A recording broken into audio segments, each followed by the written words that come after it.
জীবন বাঁচাতে ঢেউয়ের সাথে লড়াই করে নৌকায় বাস করেন ৭০ বছরের বৃদ্ধা সাফিয়া। যেখানে নদীর উথাল পাথাল ঢেউ, সেখানেই জীবন বাঁচাতে বৈঠা হাতে মরিয়া এই বৃদ্ধা। মাথা গোজার মতো নেই কোনো ঠাঁই, জানেন না মৃত্যুর পরে কোথায় ঠাঁই পাবে তার লাশ। তাই এখন অবধি ঢেউয়ের সাথে লড়াই করে চলছে জীবন। নিয়তির এই নির্মম পরিহাসে বেঁচে থাকা তার কাছে দুর্বিষহ। ৭০ বছর তো আমার জাল ভাই, স্যার আমার স্বামী নাই, কিছু নাই। আমরা যেন কি দরিয়া যেন গাঙ্গে দরিয়া খামু, মরলে আমার কবর দিবে সেই জায়গাটুক নাই। মরলে হালাম ছাড়া কোনো কিছুই না, আমরা গাঙ্গে বাসি। ৭০ বছরের সাফিয়া ছোটবেলা থেকেই নদীতে বেড়ে উঠেছেন। নদীতেই তার বিয়ে, নদীতেই সংসার। শিক্ষার আলো কখনো পৌঁছায়নি বলে হয়তো আজও বলতে পারেন না ঠিক কত বছর আগে স্বামী হারিয়েছেন। এখন তিনি থাকেন একটি ছোট্ট নৌকায়। সেই নৌকায় সংসারের কেন্দ্র।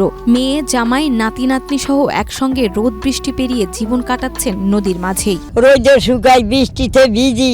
৭০ বছর আমরা নদীতে থাই, আমরা তার উপর দিয়া ঘাম বাইয়া পরে, বৃষ্টিতে আবার ভিজি, আমরা ফুলাইন ছালাইন লইয়া। তীব্র দারিদ্রতা আর প্রতিকূলতার মধ্যেও সাফিয়ার মুখে মলিন হয়নি হাসি। কষ্ট যেন তার জীবনের সুখ। প্রতিদিন নদীতে মাছ শিকারে বের হন। যদি কপালে কিছু জোটে, সেগুলো বিক্রি করে কোনো রকমে খাবারের জোগাড় হয়, না হলে না খেয়েই কাটে দিন। সরকারি নিষেধাজ্ঞার কারণে যখন নদীতে অভিযান চলে, তখন মাছ ধরা বন্ধ থাকে। সেই সময় সাফিয়ার পরিবারের উপর নেমে আসে অভাবের কালো ছায়া।